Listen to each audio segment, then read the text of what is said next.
Microsoft Surface excels thanks to its thoughtful design, the sensible implementation of its keyboard cover, and the innovations brought about by its Start interface.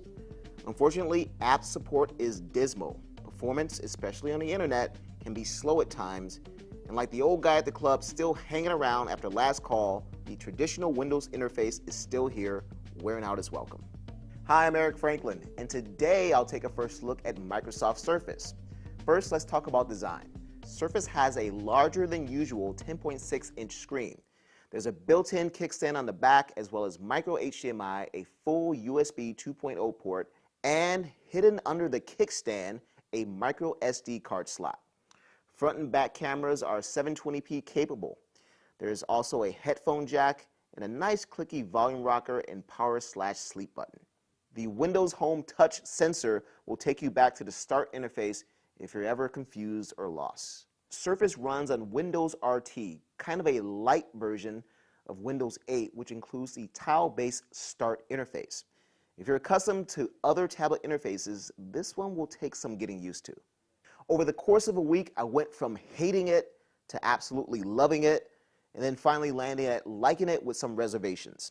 I won't spend too much time here as this isn't a Windows RT review, but I will point out my 3 favorite things. First, the gestures. Swipe left to get the Charms menu. Swipe right for recent apps. Swipe right then left for a list of recent apps. Swipe up or down for more options. Swipe down across the screen to close an app. Like I said, there's definitely a lot to learn here, but it feels great once you do. Then there's split screen. Samsung tried this earlier in the year with the Note 10.1, but here it's fully realized. It allows you to watch movies while you work, or read comics while you watch movies, or even watch TV shows while you watch movies or play games or whatever. I really dig this feature. And lastly, search. You can easily search the entire drive or just a particular app. It's a convenient and efficient solution.